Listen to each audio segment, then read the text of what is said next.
स्वागत है आपका एमपीपीएससी क्लासेस के ऑनलाइन स्टडी प्लेटफॉर्म पे।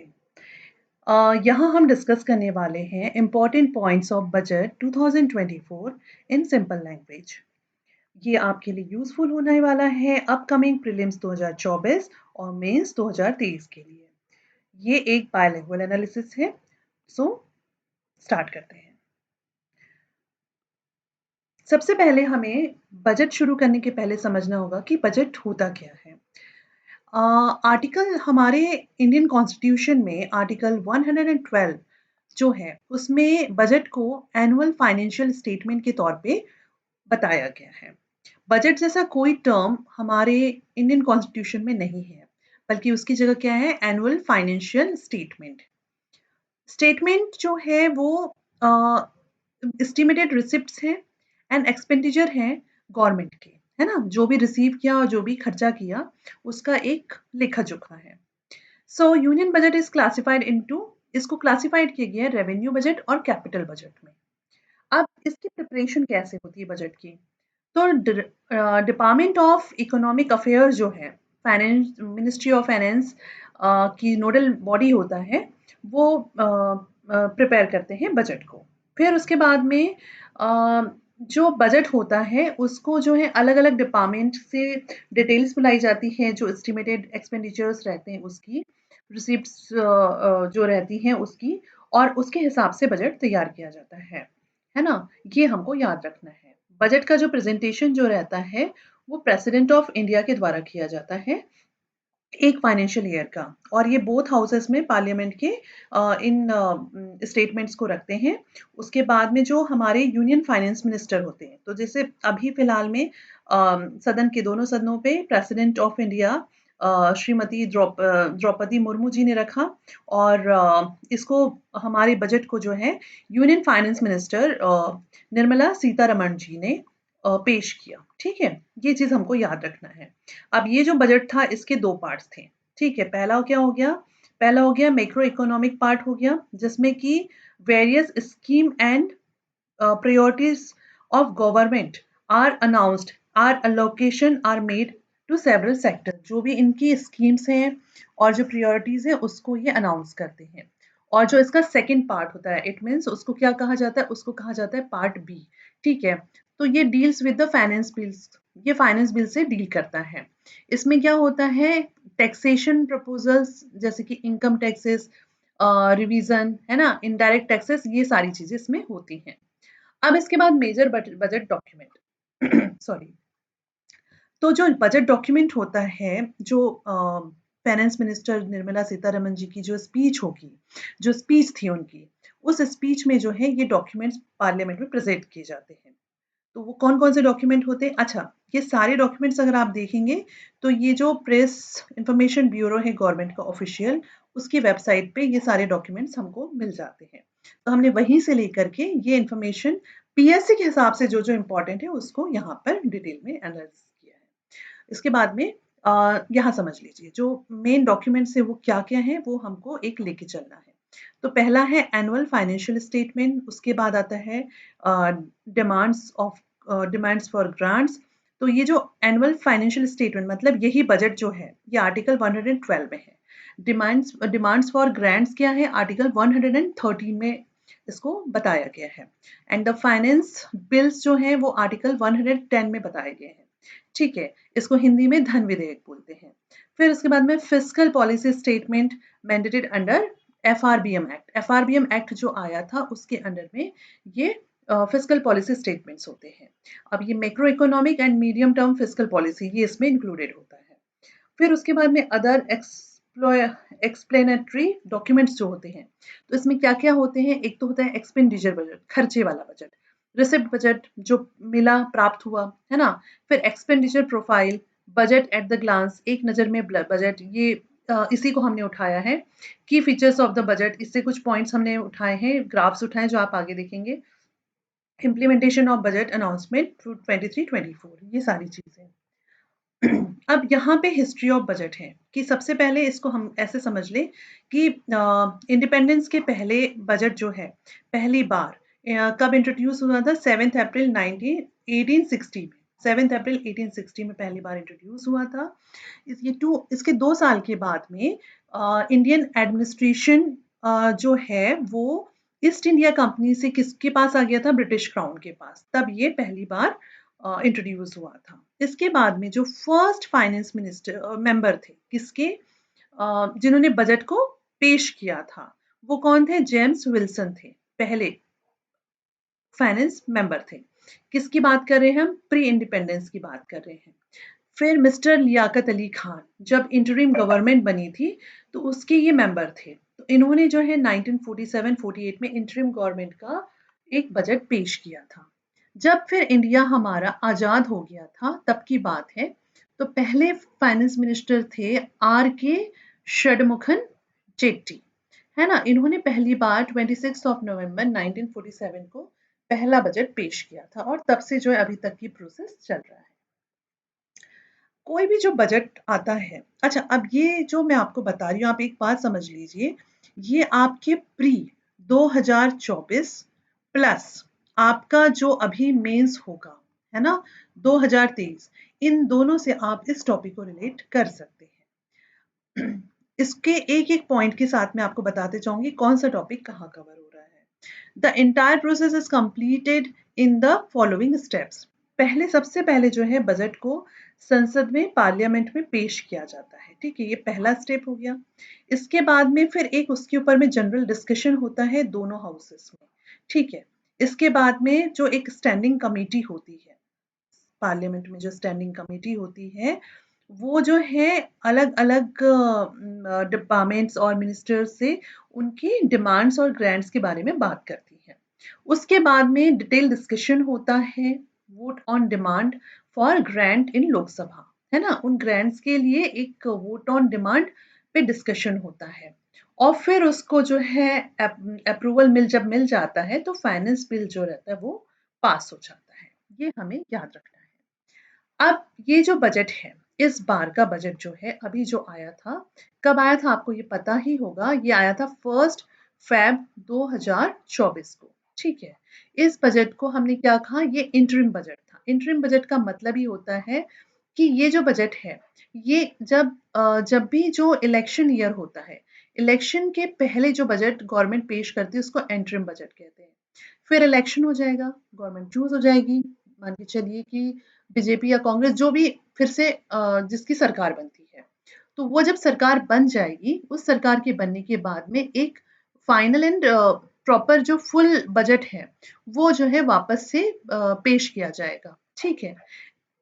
इंतरिम बजट में ये होता है कि गवर्नमेंट ने अभी तक के इतने सालों में जो काम किए हैं वो बेसिकली उसके बाद में जो अभी तक के काम हुए हैं उसके बारे में डिस्कस करती है कि ये स्कीम हमने लॉन्च किया था, हमने इतना पैसा खर्चा किया है, हमने इतना काम करके दिया है। बेसिकली वो अपनी सारी चीज़ों को गिनाते हैं। और जो फुल बजट जो बाद में आएगा, उस बजट में ये होता है कि उसमें क्या हमारे गोल, अच्छा यहाँ पे ये बताया जाता है कि ये हमारे गोल्स, ये हमने अचीव किया और ये हमारे गोल्स है, और यहाँ पे बताया जाता है कि ये हमने अचीव किया, अभी हमारा ये गोल है, इसके लिए हम ये काम कर रहे हैं और आगे फ्यूचर में हम ये काम करेंगे। तो बेसिकली इसमें फिर अलग अलग सेक्टर्स के लिए फंडिंग और ये सारी चीजें डिस्कस की जाती है फुल बजट में। बट इंटरिम बजट में ये सारी चीजें नहीं होती है। तो अभी जो बजट आया है वो इंटरिम बजट है। इस बजट में ये जो इंटरिम बजट है इसको क्या कहा गया है? इसको ज्ञान बजट कहा गया है। ज्ञान बजट का मतलब है जी फॉर गरीब, वाई फॉर युवा, ए फॉर अन्नदाता, अन्नदाता मतलब किसान, ठीक है, फार्मर्स, एंड एन फॉर नारी। तो ये इस बार के बजट में 4 चीजों को फोकस किया गया है। जैसे लास्ट ईयर के बजट में 23 के बजट में सप्तऋषि था, इस बार के बजट में ज्ञान है। सो अब सबसे पहले हम डिस्कस कर लें कि विजन ऑफ बजट क्या है। तो विकसित भारत बाय 2047, ये जो हेडलाइन है इसे आप आपके GS paper third part A के टॉपिक यूनिट नंबर 1 से रिलेट कर सकते हैं, ठीक है। ये मैं बात कर रही हूँ 2024 के सिलेबस की, जिसमें कि जीएस पेपर थर्ड के टॉपिक पेपर थर्ड के पार्ट ए के यूनिट नंबर 1 से आप इस टॉपिक को रिलेट कर सकते हैं, उसमें एज इट इज ये हेडिंग दी हुई है। साथ ही साथ आप प्री के सिलेबस से भी इसको रिलेट कर सकते हैं और आप इसे 23 वाले जो मेंस वाले हैं वो इसे जीएस पेपर 2 पार्ट बी से रिलेट कर सकते हैं, यूनिट नंबर 1 से, ठीक है। एज इट इज ये पूरा का पूरा पोर्शन, ठीक है। तो Viksit Bharat by 2047, purpose prosperous Bharat in harmony with nature, modern infrastructure and opportunities for all, ये इसका मोटिव है। अब डेवलपमेंट मंत्र ऑफ बजट क्या है? सबका साथ, सबका विकास, सबका विश्वास, whole of nation approach of सबका प्रयास, ये एक चौथी चीज जोड़ा गया है, ठीक है। तो इसमें बेसिकली आपकी सोशल इंक्लूसिविटी और जियोग्राफिकल इंक्लूसिविटी दोनों को शामिल किया गया है। तो ये जो है ये पर्टिकुलर ये मैप दिया हुआ है जिसमें कि सबका साथ सबका विकास, सबका साथ सबका विकास विश्वास, और ये ट्रिनिटी ऑफ डेमोग्राफी, डेमोक्रेसी और डाइवर्सिटी से सबका प्रयास से डेवलप्ड इंडिया 2047 अचीव हो जाएगा। अब जैसे कि मैंने आपसे डिस्कस किया था कि इस बार के बजट में ये कैसा बजट है, इस बजट को हम कह सकते हैं ज्ञान बजट, ठीक है। तो ये ज्ञान बजट में जी फॉर गरीब है, वाई फॉर अन्नदाता है, ठीक है, A for sorry Y for युवा है, ए फॉर अन्नदाता है और एन फॉर क्या है, नारी है। ये हमको याद रखना है, ठीक है। तो ये याद रखिएगा, जी फॉर गरीब हो गया, वाई फॉर युवा हो गया, ठीक है, ए फॉर अन्नदाता हो गया और आपके एन फॉर नारी हो गया या महिलाएं हो गया। अब हम एक एक को देख लेते हैं। सबसे पहले की अचीवमेंट इन फोकस एरिया, सबसे पहले नंबर पे जो हमारा आता है वो आता है गरीब, ठीक है। गरीब या पुअर जिसको कहते हैं। तो इसमें ये है कि 25 करोड़ जो लोग हैं उनको गरीबी रेखा से बाहर कर दिया गया है, मतलब वो उस गरीबी रेखा से बाहर आ गए। फिर डायरेक्ट बेनिफिट ट्रांसफर का फायदा मिला जिसमें कि 34 lakh crore direct benefit transfer जो है पीएम जनधन अकाउंट्स में ट्रांसफर हुए हैं, ठीक है, जिससे कि गवर्नमेंट की सेविंग भी हुई है। पीएम स्वनिधि, ये जो है इसके द्वारा जो है 38 लाख स्ट्रीट वेंडर्स को जो है क्रेडिट असिस्टेंट प्रोवाइड किया गया है। ये देखिए, अब यहाँ पे जो स्कीम्स है ना, ये गरीबी से रिलेटेड स्कीम है। इन स्कीम्स के कब ये स्कीम लॉन्च हुई थी, जैसे डायरेक्ट बेनिफिट ट्रांसफर है या पीएम सन्निधि है या पीएम जन्मजय है या विश्वकर्मा है, इनका जरूर देखिएगा ये स्कीम पहली बार कब लॉन्च हुई थी और इसका ऑब्जेक्टिव क्या है, ये जरूर पढ़ लीजिएगा, एक लिस्टिंग कर लीजिएगा।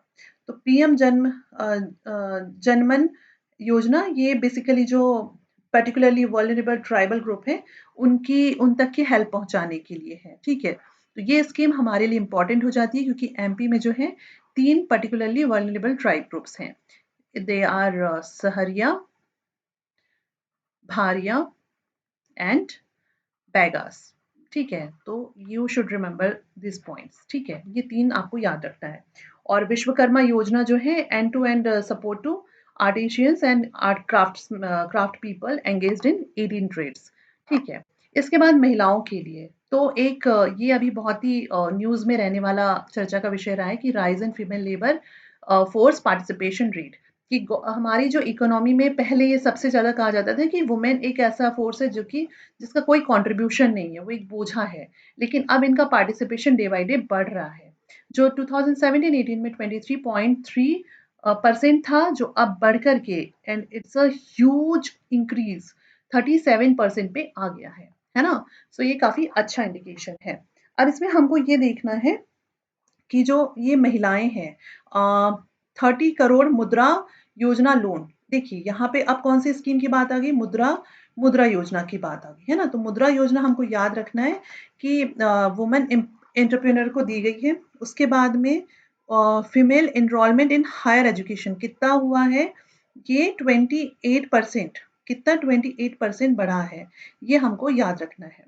इसके बाद जो स्टेम कोर्सेज हैं इसमें भी हमको याद रखना है कि जो स्टेम कोर्सेज हैं, स्टेम कोर्सेज का मतलब क्या होता है, S for science, T for technical, E for engineering, M for medical courses. तो गर्ल्स एंड वुमेन कॉन्स्टिट्यूट 43% इनका इसमें इन्वॉल्वमेंट बढ़ा है जो वर्ल्ड में हाईएस्ट है।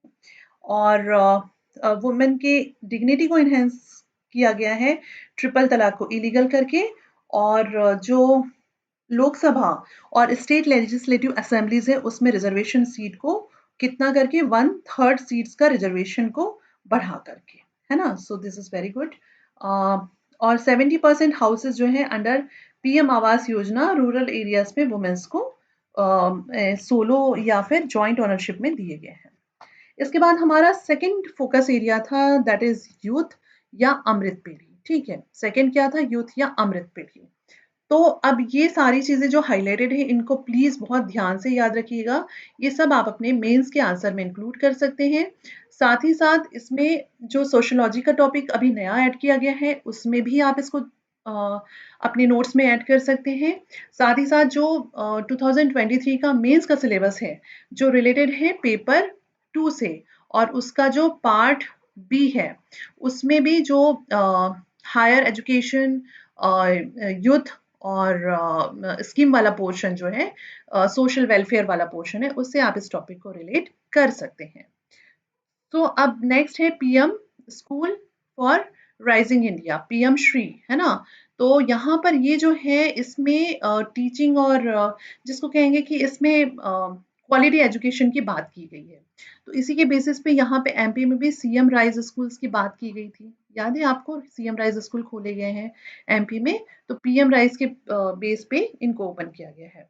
फिर जो स्किल इंडिया मिशन है ना? ये कमेंट सेक्शन में ज़रूर बताइएगा कि स्किल इंडिया मिशन कब लॉन्च हुआ था? तो 1.4 crore youth upskilled and reskilled 54 lakh youth and established 300 new IITs। ठीक है, new institutions for higher learning. तो 7 IITs है, 16 ट्रिपल IITs है, 7 IIMs है, 15 एम्स है एंड 319 यूनिवर्सिटीज हैं। They have been set up. इसके बाद पीएम मुद्रा योजना है। अब देखिए ये जितनी भी मैं स्कीम्स को अंडरलाइन कर रही हूँ, यू मेक श्योर कि इन स्कीम्स का लॉन्चिंग ईयर आपको पता हो। ये जब भी ये चीज़ें करेंट में डिस्कशन में आती हैं तो इनका इम्पोर्टेंस बढ़ जाता है। और बिकॉज अब इकोनॉमिक्स को थोड़ा सा इस बार के सिलेबस में हाईलाइट किया गया है तो इनसे क्वेश्चंस बनने के चांसेस बढ़ जाते हैं, है ना? तो मुद्रा योजना में हमको याद रखना है कि sections 43 crore low sanction 43 crore loans aggregating to 22.5 lakh crores। ये बहुत बड़ी बात है।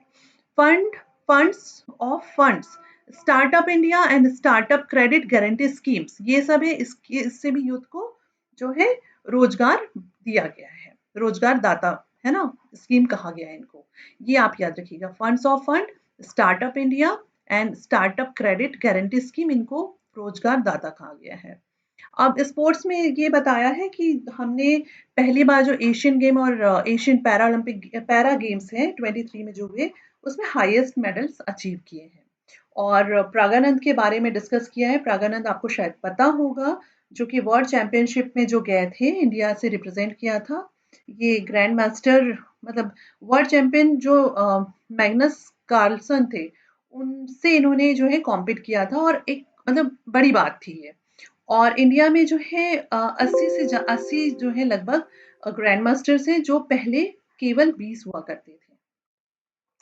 अब इसके बाद फार्मर्स या अन्नदाता की बात आती है तो किसान सम्मान योजना, इसमें ये है कि इसमें किसानों को फार्मिंग के लिए जो है असिस्टेंस दिया जाएगा। पीएम फसल बीमा योजना, फसल खराब हो जाती है तो क्रॉप इंश्योरेंस दिया जाएगा, लगभग 4 करोड़ किसानों को दिया जा चुका है। इलेक्ट्रॉनिक नेशनल एग्रीकल्चर मार्केट ई मंडी की बात की गई है। कुल मिला के 1361 मंडीज अभी भी इंटीग्रेटेड है। और कुछ जो जैसे कि farmer centric policies, income support, है ना, coverage of risk through through price and insurance support, promotion of technologies, innovations through startups, ये सारी चीजें इसमें इन्वॉल्व की गई है। अब हमारी स्ट्रेटजी क्या है गवर्नमेंट की अमृत काल के लिए? तो इसमें ये है, अब देखिए यहाँ पे आ रहा है सस्टेनेबल डेवलपमेंट। तो आई होप कि ये आप समझ गए होंगे कि ये हमारे 2024 के नए सिलेबस में प्री में जो सस्टेनेबल डेवलपमेंट गोल्स के बारे में हमने बात की है, जो कुल मिला के 17 गोल्स हैं, है ना? तो इन गोल्स को अचीव करना हर गवर्नमेंट की या हर कंट्री की अपनी एक मॉरल रिस्पॉन्सिबिलिटी है एंड उनको ये करना पड़ता है। तो गवर्नमेंट इसकी तरफ भी काम कर रही है। दूसरा, आप इसे जो हमारा मेंस का भी नया सिलेबस है और पुराना सिलेबस भी है उसमें एनर्जी वाला पोर्शन, ठीक है, इसमें आपका जो पेपर थर्ड है इससे आप इस टॉपिक को रिलेट कर सकते हैं। पुराने वाले जो सिलेबस है 23 वाला जो सिलेबस है उसके मेंस देने वाले जो स्टूडेंट्स हैं एस्पायरेंट्स हैं वो एनर्जी वाली यूनिट से इस टॉपिक को रिलेट कर सकते हैं और जो नए जो 24 में अभी प्री देंगे और उसके बाद मेंस देंगे वो टॉपिक सस्टेनेबल डेवलपमेंट गोल और पेपर 3 पार्ट बी से इसे रिलेट कर सकते हैं। तो सस्टेनेबल डेवलपमेंट में है commitment to meet net zero by 2070, visibility gap funding, setting up the coal gasification and liquefaction capacity, phased mandatory blading, CNG, PNG, compressed biogas, है ना। फिर है फाइनेंशियल असिस्टेंस करेंगी गवर्नमेंट इनको। उसके बाद रूफटॉप सोलराइजेशन की लगभग जो है 1 करोड़ घरों के ऊपर में यहाँ पे दिया हुआ है लगभग 1 करोड़ घरों के ऊपर जो है 300 unit free electricity per month मिले ऐसी कुछ सिस्टम किया जाएगा। और पब्लिक ट्रांसपोर्ट में जो है ई बसेस को यूज किया जाएगा। ई व्हीकल्स इकोसिस्टम को जो है थोड़ा सा मजबूत किया जाएगा। इनके लिए जगह जगह पे चार्जिंग स्टेशंस बना के और मैन्युफैक्चरिंग को सपोर्ट करके नई स्कीम्स लॉन्च की जाएगी जो bio manufacturing and bio foundry to be launched, है ना, जिससे कि ये सारी चीजें इन्वायरमेंट फ्रेंडली हो और अल्टरनेटिव सोर्सेस हो। इसके बाद है हमारे अचीवमेंट्स क्या हैं। तो अचीवमेंट्स जो है जैसे मैंने कहा था इंटरिम बजट में अचीवमेंट्स बताए जाते हैं। तो 10 करोड़ एलपीजी कनेक्शंस रिलीज कर दिए गए हैं प्रधानमंत्री उज्ज्वला योजना के अंतर्गत। 36.9 crore LED bulbs, 72.2 lakh LED tubelights, 23.6 lakh energy efficient fans लगाए गए हैं उजाला स्कीम के अंदर में और 1.3 crore LED street lights install किए गए हैं एसएनएलपी स्कीम के अंतर्गत। और नॉन फॉसिल फ्यूल्स इंस्टॉल किए गए एनर्जी कैपेसिटी इंक्रीज करने के लिए 30.4, है ना, ये हमको याद रखना है। 30.4 2004 में थे जो अब बढ़ करके 43.9 हो चुका है। इसके बाद में इंफ्रास्ट्रक्चर में क्या किया गया है तो हमको याद रखना है कि 3 major railway corridor programme implement किए गए हैं।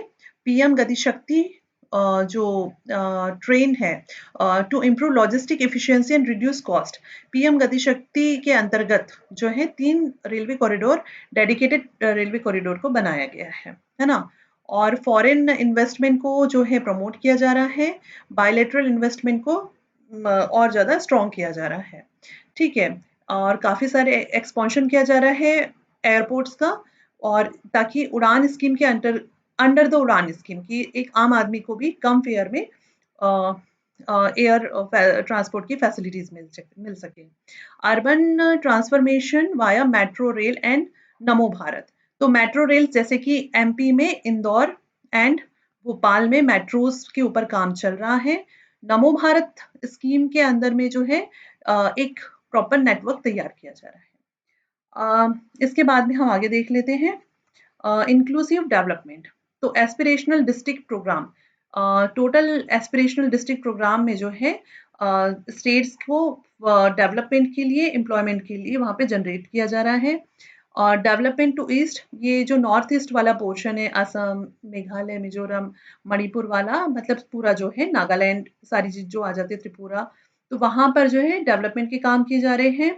और 2 करोड़ हाउसेस में टारगेट किया गया है अगले 5 सालों में पीएम आवास योजना से, ग्रामीण जो पीएम आवास योजना है उसमें पक्के घर सबको मिल सके।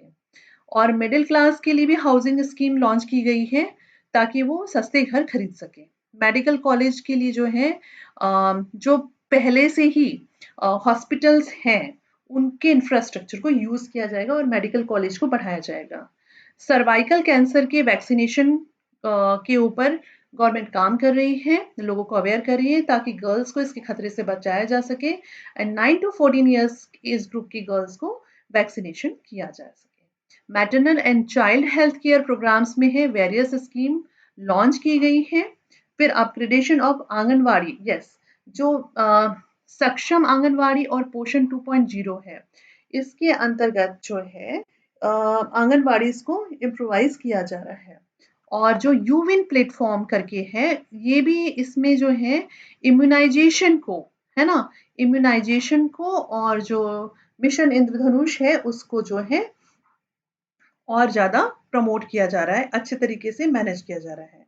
और आयुष्मान भारत स्कीम में जो है आशा वर्कर्स, आंगनवाड़ी वर्कर्स, हेल्पर्स को जो है इसमें जोड़ा जाएगा, ये इसका एक्सटेंशन किया जाएगा। अब इसमें ये देखिए एस्पिरेशनल डिस्ट्रिक्ट्स जो हैं वो टोटल है 112 टोटल इंडिया में। तो इसमें women registration for the antenatal care within first trimester कितना है, ये बढ़ के 89% हो गया है, जो कि आपके हेल्थ सेक्टर वाला पीएससी के प्री और मेंस के पेपर थर्ड पार्ट बी के हेल्थ पोर्शन में काम आएगा। प्रधानमंत्री जीवन ज्योति बीमा योजना में पर लाख कितने लोगों का एनरोलमेंट हो गया है, ये पहले था one one one sorry 1737 lakh का, और अब जो है अब जा करके 1 लाख 13,195 लोगों का इसमें लाख लोगों का इनरोलमेंट हो चुका है।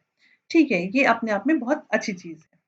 इसके बाद एग्रीकल्चर एंड फ्रूट प्रोसेसिंग में promoting private and public investment in post harvest activities like aggregation, modern storage, efficiency, supply chain, इनमें जो है primary and secondary processing, marketing, branding में। इसके बाद में नमो डीएपी एंड नैनो डीएपी मतलब ये जो फर्टिलाइजर होता है ये नैनो पार्टिकल्स इसके काम करते हैं। ठीक है, ये जो है बहुत अच्छा होता है किसी भी फसल के लिए कि ये जैसे ये नीचे रूट से ये प्लांट है, तो ये जाके सीधे पर्टिकुलर रूट्स पे ही इफेक्ट डालता है और प्रोडक्शन को बढ़ाता है। ठीक है, तो एग्रो क्लाइमेटिक जोन के अकॉर्डिंग जो है वैसे डीएपी कितना यूज होना है, कितनी क्वांटिटी में, ये डिसाइड होगा। आत्मनिर्भर ऑयल सीड अभियान, ठीक है, तो वैसे ही हम इसमें जो है काफी अच्छी पोजीशन कैरी करते हैं, तो इसको भी प्रमोट किया जाएगा, बढ़ाया जाएगा। उसके बाद में comprehensive programme for dairy development, इसको भी किया जा रहा है। उसके बाद में प्रधानमंत्री की जितनी भी स्कीम बोल रही हूँ प्लीज इसको नोट डाउन जरूर कर लीजिएगा। मत्स्य संपदा योजना के द्वारा 5 इंटीग्रेटेड एक्वा पार्क्स का सेटअप किया जाएगा। और ब्लू इकोनॉमी जो वर्ड पहले बहुत चर्चा में था, यूपीएससी ने क्वेश्चन पूछा था, ये वर्ड वापस से उठ के आया है, तो इससे रिलेटेड थोड़ा सा गूगल से इंफॉर्मेशन निकाल के पढ़ लीजिएगा। ब्लू इकोनॉमी 2.0 के अंतर्गत restoration and adaptation measures and coastal aquaculture and mariculture with integrated and multi-sectoral approach will be launched। Tourism पे भी काम किया जा रहा है, इसमें मेनली इनने फोकस किया है लक्षद्वीप के ऊपर में, कि लक्षद्वीप को फोकस किया जा रहा है ताकि वहां पर जो है टूरिज्म को डेवलप किया जा सके। और जो वहां पे project, port connectivity, infrastructure, amenities को बढ़ाया जा रहा है किसमें, लक्षद्वीप में, और ऐसे बहुत सारी जगहों पे। अदर मेजर्स में है कि जो लखपति दीदी है, ये 2 करोड़ से कितनी 3 करोड़ हो गई हैं, और ये सेल्फ हेल्प ग्रुप में जो महिलाएं होती हैं, चाहे वो अकेली हो या उनका ग्रुप हो, जो 1 लाख रुपए पर ईयर इनकम अर्न करता है, उनको लखपति दीदी कहा जाता है। प्रमोटिंग रिसर्च एंड इनोवेशन, इसके लिए गवर्नमेंट क्या कर रही है, corpus of rupees 1 lakh crore will be establish with 50 year interest free loan, ये बहुत अच्छी चीज है। इसके अलावा विकसित भारत, ठीक है, ये हमको याद रखना है कि विकसित भारत जो है, reform in the state for Viksit Bharat, तो 75,000 crore rupees as 50 year interest with free loan, है ना। और एड्रेसिंग सोशिएटल चैलेंजेस, तो इसमें ये है कि high powered committee will be form to address challenges due to fast population growth, जो बहुत फास्ट पॉपुलेशन ग्रोथ हो रहा है उससे क्या प्रॉब्लम और चैलेंजेस आ रहे हैं, और डेमोग्राफिक चेंजेस क्या हो रहे हैं, उस गोल को अचीव करना, उसको मैनेज करना, ये इसमें विकसित भारत में एक अपना वो होगा। इसके बाद में जो अब इस बजट का जो पार्ट बी है, ये हमको समझ के चलना है। पार्ट बी जो है वो डायरेक्ट इनडायरेक्ट टैक्सेस से रिलेटेड है। तो डायरेक्ट टैक्सेस में क्या हो जाएगा कि tax collection more than trebled last 10 year, number of return file swelled to 2.4 times, reduction in average processing time to return. New tax regime resulted in reduced and rationalized tax rates, है ना। और उसके बाद में improvement in tax payer services, ठीक है, ये हमको याद रखना है। और इनडायरेक्ट टैक्सेस में कि average monthly gross GDP collection double करना, उसके बाद increase in tax increase in the tax Beyonce of the state revenue, उसके बाद में reduction in logistic cost and price, decline in the import release time, ठीक है। अब हमारे काम का ये है, इसमें है कि पैसा आता कहाँ से है। इनकम टैक्स से 19% आता है, जो बाकी बोरोविंग एंड लाइबिलिटी से उससे 28% आता है। यूनियन एक्साइज ड्यूटी से 5% आता है। कॉर्पोरेशन कॉर्पोरेशन टैक्सेस से 17% आता है। जीएसटी अदर से 18% आता है। कस्टम से 4% आता है। नॉन डिबिट कैपिटल रिसिप्ट से 1% आता है और नॉन टैक्स रिसिप्ट से 7% आता है। और ये पैसा जाता कहाँ है? तो ये याद रखना है कि finance commission and other transfer करते हैं 8%, state share of taxes and duties 20%, other expenditure जो थोड़े मोड़े रहते हैं उसमें 9%, पेंशन में जाता है 4%, अब तो और कम हो जाएगा क्योंकि इनने बंद ही कर दिया है। उसके बाद में अब जितने भी नए बन रहे कहाँ पेंशन मिल रही है। इंटरेस्ट पेमेंट जो रहते हैं उसमें क्या हो जाता है आपका 20%, ठीक है, ये आपको याद रखना है। सेंट्रली स्पॉन्सर्ड स्कीम में 8%, जितनी भी है, चाहे स्किल इंडिया हो, चाहे प्रधानमंत्री आवास योजना हो, है ना, किसान संपदा योजना हो, या जितनी जो भी स्कीम्स हैं, ठीक है। उसके बाद में सब्सिडीज जो देती है गवर्नमेंट, चाहे वो गैस की हो, किसी भी चीज़ की हो, उसमें 6%। फिर डिफेंस में 8% खर्चा हो जाता है। सेंटर के स्कीम्स में जो है 16% खर्च हो जाता है। ये पैसा आता ऐसा है और जाता है ऐसे है। परफॉर्मेंस ऑफ इंडियन इकोनॉमी, तो इसको याद रखिएगा कि ऐसा गवर्नमेंट के डेटा में उन्होंने बजट में बताया है कि जो हमारी अनएम्प्लॉयमेंट का रेट है वो डे बाय डे क्या हो रहा है, डाउन होते जा रहा है। ऐसा इनका कहना है कि 2017-18 में ये 6.1 था और अभी 22 एंड 23 में जो है 3.2% है। अब देखते हैं क्या कितना सही कितना गलत, बट ऐसा डाटा कहते हैं। Rising volume of digital transaction, ये कहा गया कि डिजिटल ट्रांजैक्शन का वॉल्यूम जो है वो डे बाय डे बहुत स्पीड से इसका ग्राफ बढ़ रहा है ना। तो इसमें क्या कह रहे हैं कि जब 2018 में ये है लेस देन 400 करोड़ था, 4000 करोड़ था, और अभी जो ये फाइनेंशियल ईयर जो ये वाला है 24, इसमें ये मोर देन कितना है, 12 करोड़, मोर देन 12 करोड़ हो चुका है। 13 अराउंड 13-14 थाउजेंड करोड़ हो चुका है वॉल्यूम ऑफ डिजिटल ट्रांजेक्शन। अब इसमें कुछ टर्म्स हम देख लेंगे। एप्रिसिएशन बिल, इसका मतलब क्या होता है? ये गवर्नमेंट को पावर देता है कि वो जो है फंड को विड्रॉल कर सके फ्रॉम कंसोलिडेटेड फंड से, और अपने हिसाब से उसको फाइनेंशियल रिजर्व में यूज कर सके। फिर ऑक्ट्रॉय का मतलब होता है कि tax levied by the local municipal authorities at certain categories of goods and as they enter the area, ठीक है। उसके बाद सोवेरियन हेल्थ फंड, इसमें ये कहा गया है कि they are state own investment pool that manage a country financial reserves, investing in various assets such as stock, bond, real estate, and other instruments to generate long-term wealth and achieve economic objectives. इसके बाद है custom duty, ये tax improved और important as a export और goods. फिर है tax arbitrage, इसमें है strategically exploiting differences in tax regulation, है ना। डायरेक्ट टैक्स आपको पता ही है, tax payment made directly to the government. And indirect tax का मतलब होता है कि tax impose by the goods services collected by intermediaries. इसके बाद रेवेन्यू रिसिप्ट का मतलब होता है गवर्नमेंट की मनी की रिसीव्स। और कॉर्पोरेशन टैक्स का मतलब क्या हो जाएगा? कॉर्पोरेशन टैक्स का मतलब हो जाएगा direct tax impose by government on the company profiles, अलग अलग कंपनियों पे जो लगाते हैं। टैक्स बायोसिस का मतलब होता है measures how tax revenue respond to change in economic output.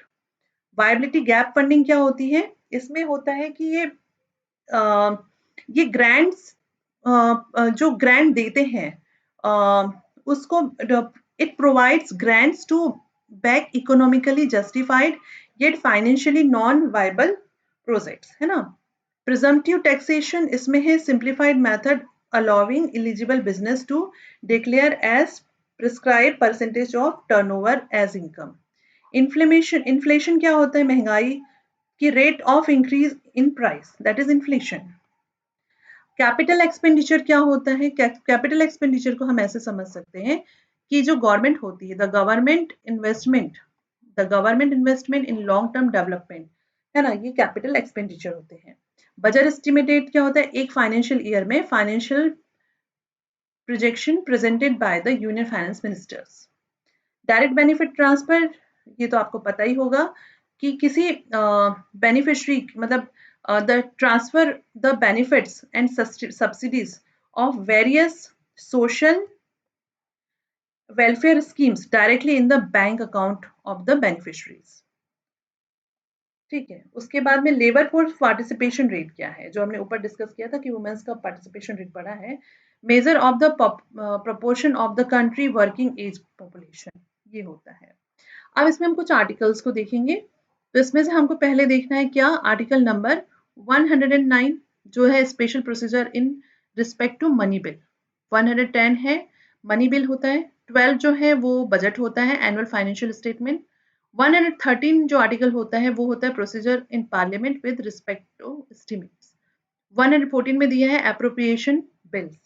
115 में दिया है supplementary additional and excess granted. ठीक है, उसके बाद में 116 में दिया है vote on account, vote of credit and exceptional grants. 117 में दिया है special provision as the financial bill.